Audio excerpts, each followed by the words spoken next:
Imagine, it's the morning of February 14th, 2018. You get up for school, take a shower, brush your teeth, comb your hair, double check that you've put everything into your backpack you're going to need for school that day. Only 17 kids will no longer need their backpacks. They will never get up to brush their teeth or comb their hair. Imagine doing all the right things, all the things you are supposed to do. Be where you are supposed to be, where all kids go. School. When suddenly you hear noises that are so loud and so foreign to you that you don't know up from down, left from right. Your senses betray you. Panic overtakes. All because you went to school that day. This is the story of Nikolas Cruz, the Parkland school shooter. A hateful mind. I'm Joshua Diaz, and I'm your host. Thank you for being here. Part 1. The preamble. This from a witness, a student at MSD on the day of the shooting. He was not friends with Cruz, but he had been previously invited to Cruz's home, but he declined. On the day of the shooting, he evacuated the school and fled on foot to a nearby Walmart store. He saw Nikolas Cruz there. He spoke to Cruz and he asked him why he was there because he thought Cruz had been expelled from school. Cruz told the student that he was wrong and the school took him back as a student. The witness had no reason to not believe him, especially at that moment. And during the interview, the student stated that if there was a school shooting, some people thought Cruz would be the shooter. The student said he had previously rode the bus with Nikolas Cruz. He described Cruz as awkward, and he said he made bad jokes about Jewish people, Nazis, and Hitler. Cruz would also say things like, "I wish all the Jews were dead." The student also described Cruz as a racist towards African Americans. Cruz had previously shown him knives and bullets that he had brought to the school. The student never informed any school teachers or staff about what he saw. He was polite to Cruz when he did see them, but avoided him if possible. The student described a time that Cruz may have shown him a firearm at school. He then said, quote, "I have like a false memory that he one time brought a gun to school," unquote. Cruz would bring deceased animals to school sometimes with their heads removed. Cruz would show other students and was proud of the animals he had killed. He knew that Cruz would draw swastikas at lunch and on school desks. In a second recorded statement, the student stated the following about Cruz bringing a firearm to school. Question from the detective. "So he, Cruz, would actually show you the gun?" "He would show me the gun, but I didn't want to do anything with them but my personal safety, yeah. I didn't want to have anything to do with him. So I told him, I tried to talk him out of this, bro, stop bringing to school this stuff. You can get expelled. You can get in trouble." Some he kind of listened to me, but from inside, he's just doing whatever he wanted. The student never reported any of his knowledge or concern about Cruz to anyone prior to the shooting. Here's a statement from a witness, a bank employee. This citizen is an employee of the bank where Linda Cruz conducted banking. Linda Cruz is the mother of Nikolas Cruz. And this banker had been there for about 8 years. She stated that Linda Cruz first came into her branch in approximately August of 2016. She estimated that between the first time they met and Linda Cruz's death in November 2017, They spoke on the telephone or saw each other weekly for at least 30 minutes. She was not personal friends with Linda and did not know her outside of her role as a bank employee. Linda was adamant about not using online banking, and she expressed concerns that her sons, Nikolas or Zach, would damage the house if she was gone. The witness described hearing Nikolas Cruz screaming at Linda Cruz while talking with her on the phone. She said that she heard Nikolas Cruz threaten to kill Linda and burn the house down. He reportedly told Linda Cruz to kill herself, but if she won't, he will do it for her and burn the house down with her in it so he can watch her burn. He further stated that then no one will stop him from what he needed to do. Cruz stated things to the effect that with Linda gone, he would be able to do whatever he wanted. The bank employee knew that Nikolas had directed Linda to kill herself, or that he would kill her. The witness heard much of what she described while Linda was physically present in the bank. Linda Cruz would use the speaker function on her cellular phone, and she could hear firsthand the conversations between Linda and Nikolas. On one occasion, she heard Nikolas Cruz scream on the phone because Linda would not go to the grocery store. She also detailed an instance when Linda Cruz had $7,000 removed from her online banking account. The witness saw Nikolas Cruz in person approximately twice. Linda told the banker that Nikolas Cruz was both verbally and physically abusive to her. She once noticed bruises on Linda's wrist. Linda stated that Nikolas had tried to get her purse, and they physically fought over it. Linda said that she did not want Nikolas Cruz with her anymore once he was 18 years old, but she was in fear of what that would mean for other people. She also told the banker that if anything happens to me, you know it was Nick. Linda made her promise that if anything happened to her, that she would tell them that it was Nikolas. Linda described Cruz's behavior as secretive, and when she inquired, it would escalate, so she stopped asking. Linda Cruz tried to hide the Wi-Fi access at home because she was concerned about his internet activity. Linda searched Nikolas's history and learned that he had searched weapons. Nikolas told Linda he was going to blow up the school. Linda also told the witness that Nikolas had been kicked out of school, but it was not because of being bullied. It's because he was threatening people. Linda noticed the Wi-Fi and tried to hide it, but somehow he reset it so he could use the computer. The witness was told by Linda Cruz that if she tried to enter Nikolas Cruz's room, he would scream at her. She found knives in his room, but no firearms.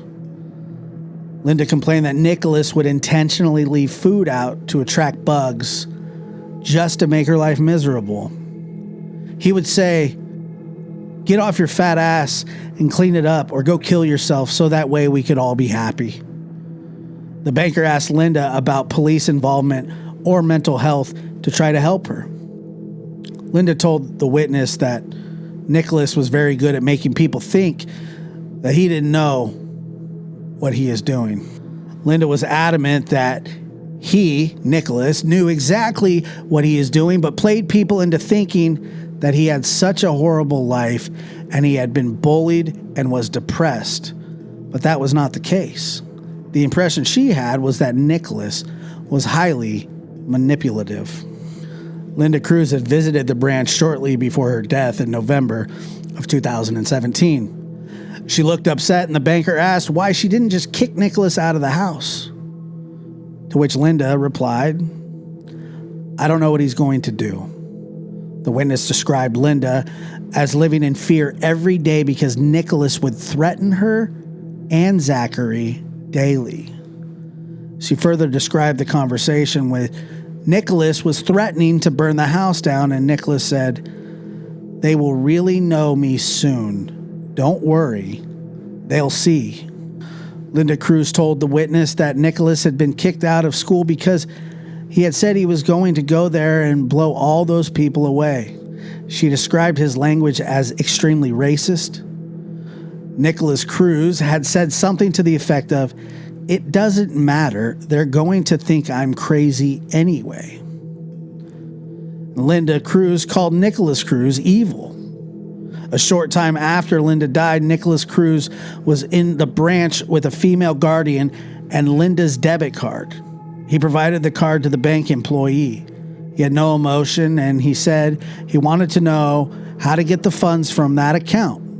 He asked how long it was going to take because he had things to do. The bank employee never reported any of the above information to anyone until she was interviewed after the shooting. And the next witness is a person who worked as a cashier at the Dollar Tree while Cruz also worked there. They were not personal friends. They did not date or do anything social. The witness described an incident involving Cruz when her mother was inside the store. A store policy prohibited employees from ringing up family members so they could not wait on her own mother for purchases. Nikolas Cruz rang up the other employee's mother and heard the conversation. The mother tried to talk with Nikolas Cruz about online schooling and things that could possibly help him. Nikolas Cruz responded by saying he could go shoot up Stoneman Douglas and he could shoot her too. This was the only time she heard Cruz say anything like this. She did not feel comfortable talking to him after that. The incident was not reported to law enforcement until after the shooting had happened on February 14, 2018, and the co-worker knew that Nikolas had been expelled from Stoneman Douglas. It was reportedly because he had brought a weapon in his backpack and been involved in a large fight. Another student of MSD provided a statement about what occurred during the shooting and in her class. She knew Nikolas Cruz because he had previously dated her friend. Cruz was abusive towards other females. She knew Cruz had killed frogs, lizards, and squirrels. Cruz reportedly hated frogs because his dog somehow died from a frog. She had heard that Cruz had brought knives and bullets to school, but didn't actually see them herself. But she was aware of previous posts made by Cruz of deceased animals and firearms. Cruz threatened this witness via Instagram in 2016 after his relationship with the other female had ended. Cruz told her that he would kill her, rape her, and hurt her family and kill all the people that she cared about. Cruz would sometimes throw things at her when they were eating lunch. She no longer had any messages or videos from 2016 saved. She said that Cruz had also threatened his ex-girlfriend's new boyfriend. And Cruz physically attacked the new boyfriend at school, possibly in late 2016, according to the witness. None of this information was ever reported to law enforcement until after the shooting had occurred. Another witness went on to say that he knew Nikolas Cruz from sitting near him in class during 2016-2017 school year. Cruz would look up the number 666 on the classroom computer. He looked at disturbing images. Cruz also looked up how to make a nail bomb. Cruz would make strange comments. He once remarked about the Pulse nightclub shooting in Orlando, Florida. Cruz said that he was glad they killed all those gay people.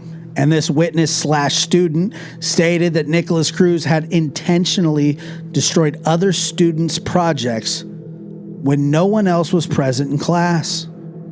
Cruz also spoke about the term white power, and he remembered that he had drawn a swastika on his backpack. Cruz had previously sent him a picture of a firearm. He did not respond to the message. He also knew about the time when a teacher observed Cruz on campus in August of 2017. He heard that Cruz had been expelled to a different school, but did not have the exact details about why. None of this was reported to anyone until after the shooting. Another witness who had limited contact with Nikolas but was present on the day of the shooting described an incident in his freshman year when Nikolas Cruz displayed a knife to him and other students at school. He also described Cruz as fighting with other people. When this occurred was not clear, but this was not reported until after the shooting. And another witness/student had classes in his freshman year with Nikolas. Cruz showed him a picture of a decapitated cat. Cruz bragged about firearms and animals he had killed. Cruz had also joked about shooting up the school, but this information was never reported until after the shooting. Another witness who was employed at a firearm business recognized Cruz after seeing media coverage after the shooting occurred.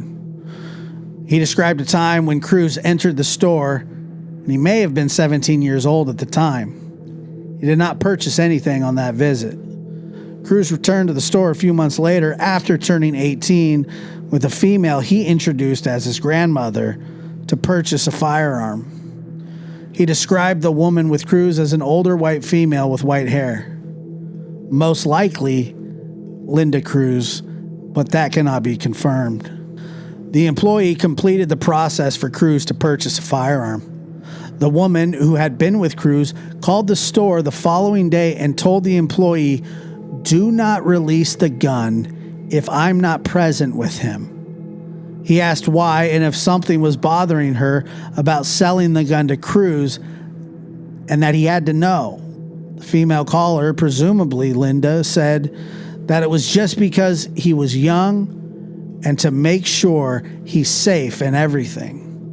The employee explained to the person presumed to be Linda that if Nikolas Cruz wanted to pick up the firearm himself, he would not stop him unless she provided a reason to do otherwise. She responded that, "No, he's fine. I just want to make sure he's safe. You know, he's young. The first gun." He sold Cruz the firearm, but it was actually released to Cruz by a different employee later that day. The employee later noticed Cruz in the store with other people dressed in camouflage. He noticed that Cruz had a swastika drawn on his left wrist with a pin or a marker. This was never reported until after the shooting. Another witness who was a friend of Linda Cruz. This lady had met Linda in approximately 2010. And here's her witness statement. Nikolas Cruz and the witness's son attended the same camp that year and became friends. Linda would call her hysterically crying over the telephone that the boys, Nikolas and Zachary, were abusive towards her. Nikolas Cruz made the friend nervous because of his obsession with firearms. She also knew that he would break things inside the home, punch the walls, and he had broken the television set. The witness described Linda as whispering when they would talk on the phone so Nikolas would not hear her and react negatively. Nikolas also struck her child on the head with a ladle. Linda had confided in her that she knew Nikolas would be living at home for the rest of his life. She just wanted him to graduate high school. Nikolas Cruz would tell his mother to go fuck herself and wish that she would die. Nikolas would push her and be physically violent with her. This was not reported until after the shooting. The next is an acquaintance of Nikolas Cruz. He met Nikolas at a camp a number of years earlier. He attended the Off-Campus Learning Center, OCLC, at Tarvela along with Nikolas Cruz. He described an incident when, after school hours, Nikolas Cruz showed him a lunchbox full of bullets. He stated that Nikolas Cruz had told him that his mother, Linda, would take him to purchase the firearm and the bullets. He had never seen the weapon in person, just pictures. He stated Cruz had temper tantrums and destroyed things when he would lose playing Call of Duty. Nothing reported prior to the shooting. Another employee at the firearms store described Nikolas Cruz in the store with a woman, possibly his mother or grandmother, Cruz did not introduce the female by name or title. He remembered Cruz after the media coverage, but he had very little independent recollection of the 2 firearm transactions that he conducted. And another witness/student who was in 11th grade, he estimated that he met Nikolas Cruz approximately 7th grade on the bus. They lived in the same area, so possibly shared a bus to Westglades Middle School. Cruz said to a group of students at lunch that one day he would like to shoot up the school. He then said he wouldn't shoot them because he liked them. The student stated Cruz made these threats once or twice. He did not think it was serious and did not notify any teacher or staff. He said that Cruz explained once to him that his mother had purchased a shotgun for him to hunt in the Everglades. He found it disturbing. There were rumors that Cruz would practice throwing knives at a tree at his house. A witness/student/friend of Cruz. This student was at the school on the day of the shooting. He met Nikolas Cruz his freshman year, and they were both interested in marksmanship. Cruz had expressed to him that after Linda died, he thought his guardian was going to do something fishy with his money, possibly stealing money from him. He knew that his mother, Linda, babied him and did everything for him. This student knew that initially Linda would not let Nikolas purchase the firearm and keep it in their home. She did finally give in and allow him to keep the gun there. He knew that Linda fought to keep Nikolas at Stoneman Douglas. He said that Cruz had described Linda as politically a complete liberal. After Linda died, Cruz placed a MAGA hat, Make America Great Again, on her gravesite because he thought it was funny. That was supported later by a photograph located on Nikolas' cell phone.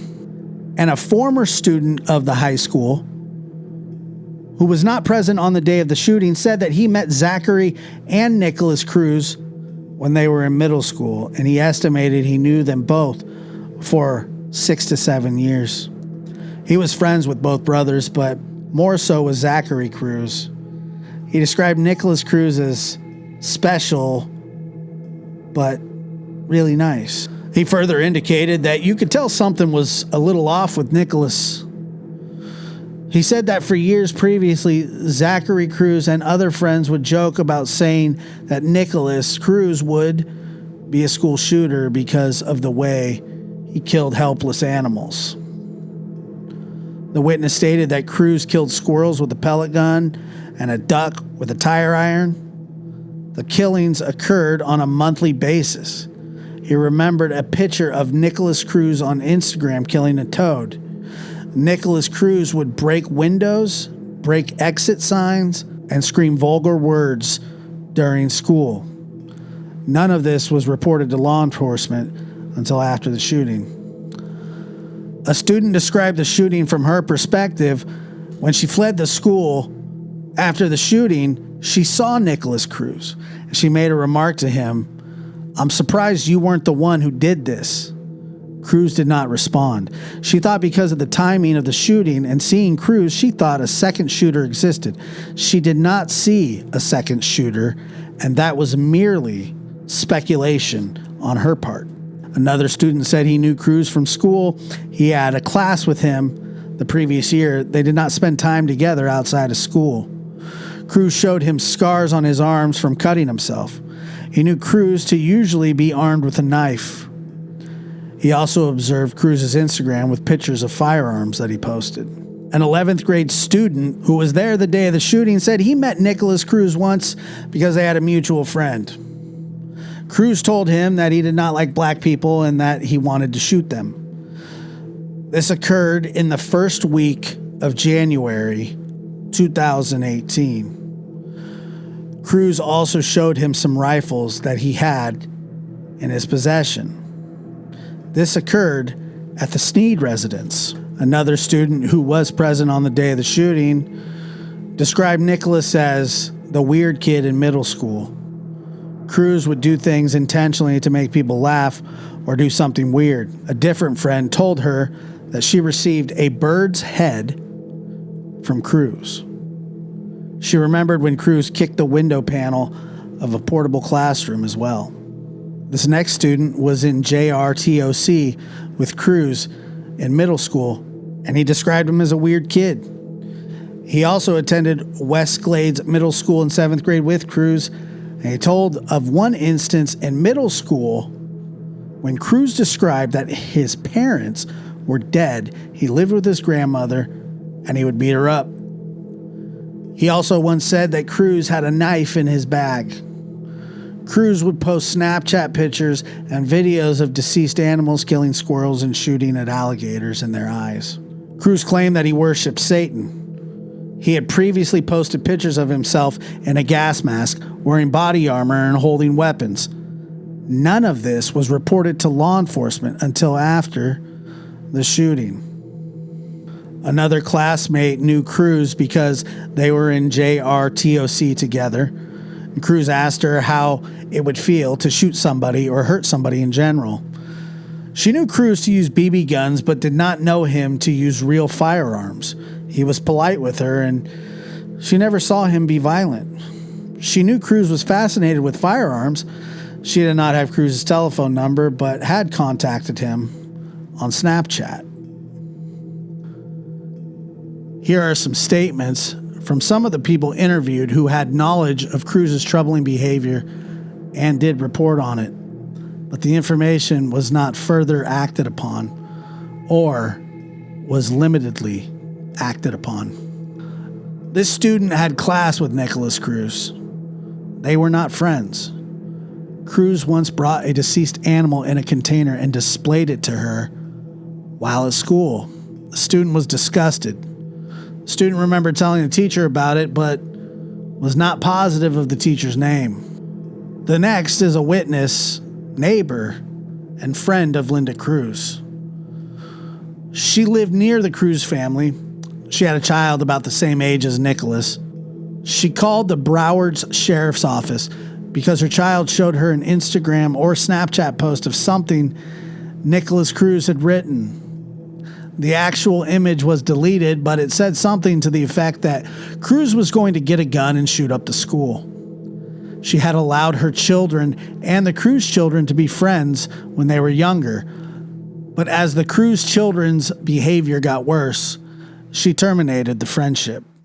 And she did not allow her children to visit Cruz's house or have them in her own home. And she described a series of events over the years of Nikolas hurting her children, her dog, and destroying her property. Earlier in the year, the Broward Sheriff's Office conducted an internal investigation of the deputy who responded to the call and disciplined him for not following up further on the information reported by Cruz's neighbor. And another student present during the shooting, she went to middle school and high school with Cruz. Cruz introduced himself as the guy who was the troublemaker in school.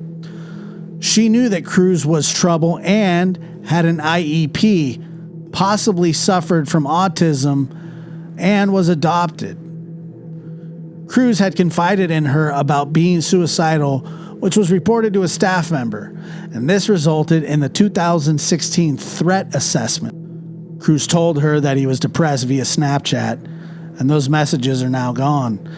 They were not recovered by police. Cruz told her later that the police had searched his house for a firearm. Cruz had made a vague threat to her about shooting up the school.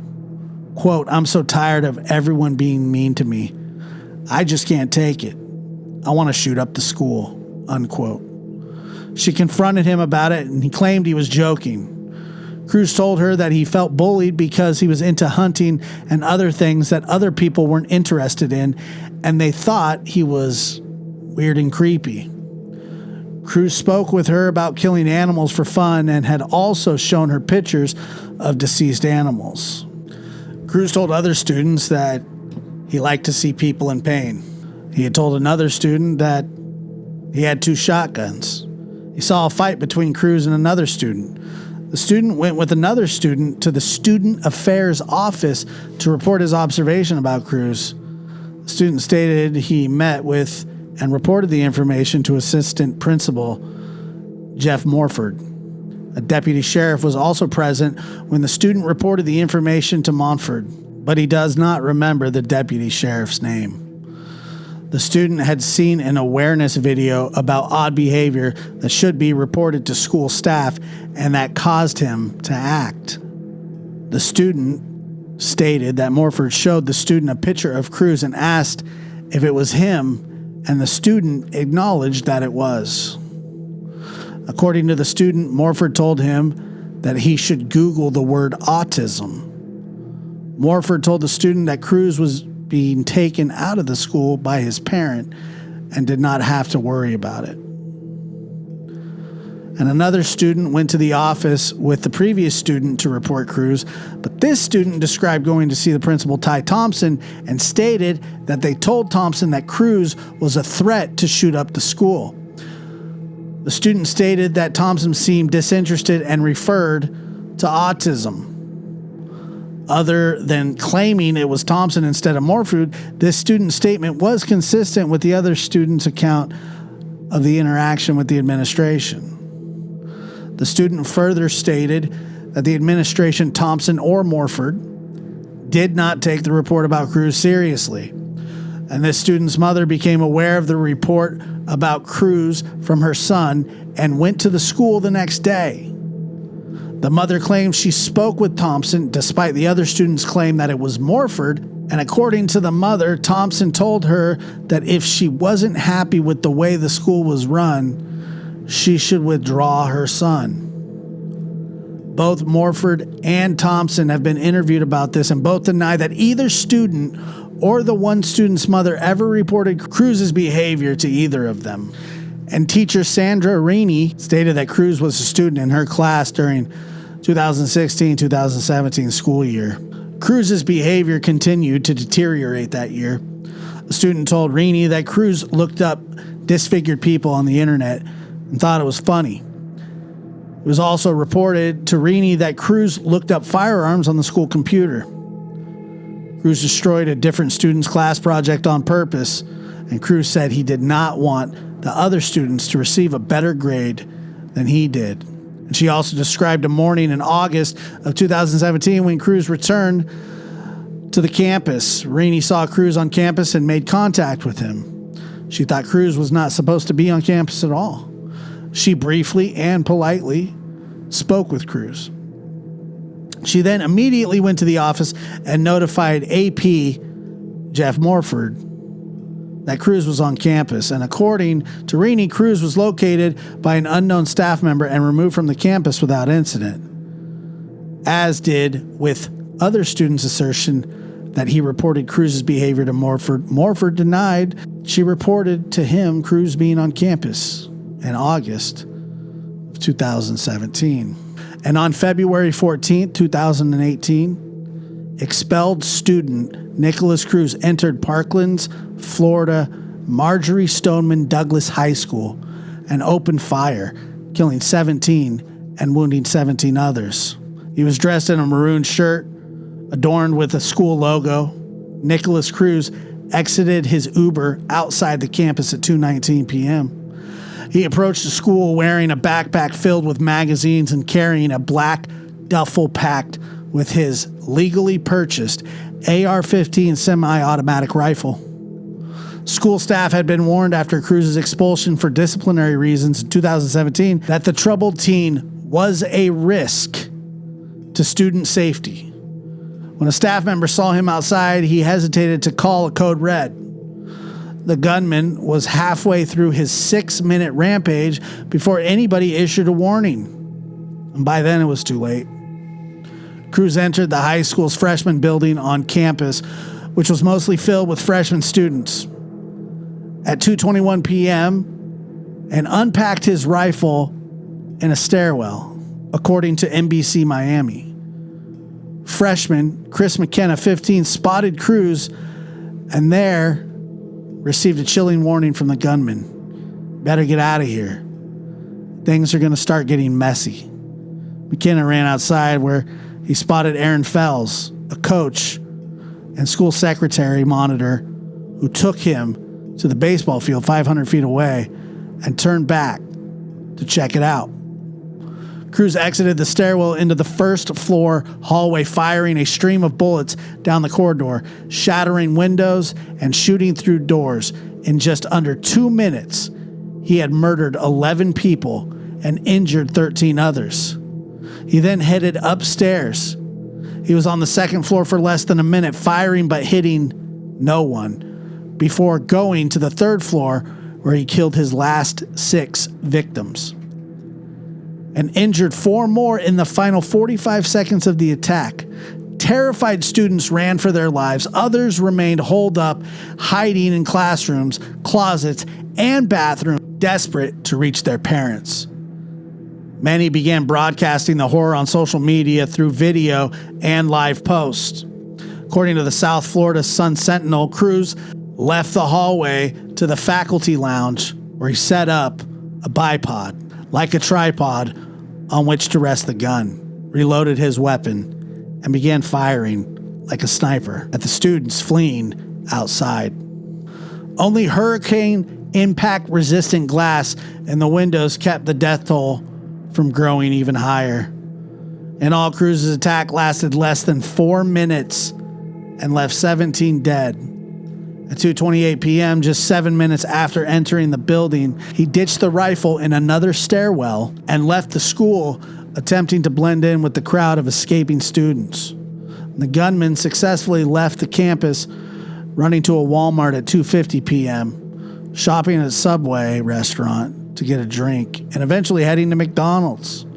He was apprehended shortly thereafter after being spotted by a Broward County police officer. The police officer said he looked like a typical high school student. For a quick moment, I thought, could this be the person who I need to stop? Officer Michael Leonard in an interview after arresting Cruz. Broward Sheriff's Deputy School Resource Officer Scott Peterson, who was assigned to the school that day, would later be accused of retreating during the school shooting while victims were still under attack. And Peterson was arrested in 2019 and faced charges of neglect of a child, culpable negligence, and perjury. The devastation felt by the Florida community, once considered the safest city in the state, was immeasurable. Previous school shootings throughout the country had prompted Stoneman Douglas and other schools to practice active shooter drills, and the school had employed an armed officer on campus. But it hadn't been enough to stop the carnage. Chants for no more guns broke out at a candlelight vigil. Over 1,000 people showed up to the funerals in the days after. Student survivors took to social media to make their anger known, giving interviews and becoming activists for gun safety and legislation. One student, David Hogg, went from school newspaper reporter to activist when his plea to legislators in a CNN interview went viral. 3 weeks after the shooting, Florida Governor Rick Scott, a supporter of the NRA, responded. He signed a bill imposing a 21-year-old legal age requirement for gun purchases and a 3-day waiting period on all gun transactions. The law also controversially permitted the arming of some school employees. It was the first time in 30 years Florida had passed any gun control measures, though many felt the legislation did not go far enough. Nikolas Cruz was charged with 17 counts of first-degree murder and 17 counts of attempted murder. He later pleaded guilty to all charges. When each of the 34 charges were read to him, afterward, he apologized to the victims in a short speech. Quote, "I'm very sorry for what I did, and I have to live with it every day. If I were to get a second chance, I would do everything in my power to try to help others. I'm doing this for you, and I don't care if you do not believe me, and I love you. And I know you don't believe me, but I have to live with this every day, and it brings me nightmares, and I can't live with myself sometimes, but I try to push through because I know that's what you guys would want me to do. I hate drugs, and I believe this country would be better if everyone would stop smoking marijuana and doing all these drugs and causing racism and violence out in the streets. I'm sorry I can't even watch TV anymore, and I'm trying my best to maintain my composure, and I just want you to know I'm really sorry, and I hope you give me a chance to try to help others. I believe it's your decision to decide where I go and whether I live or die, not the jury's. I believe it's your decision. I'm sorry." The judge then asked Cruz if he understood that a jury, and not the victims' families, would have the legal power to decide his sentence, and he confirmed that he understood. Quote, "What I meant was I believe they should have the right to choose, the victims themselves, or whether I should take life or death," Cruz said. He was then placed in handcuffs, fingerprinted, and escorted from the courtroom. Tony Montalto, the father of one of the slain students, Gina, called Cruz's apology ridiculous. If he wanted to apologize, he shouldn't have murdered Gina and 16 others that day. Asked about the prospect of the death penalty for Cruz, he said, "We need to deprive these mass murderers of their notoriety they seek. We need to remember the victims for the wonderful and vibrant people that they were. I think he deserves as much of a chance as he gave my daughter and everyone else." February 14th, 2018. While in custody, Cruz committed assault on a corrections officer, which he pleaded guilty to. He pleaded guilty to attempted aggravated battery on a law enforcement officer,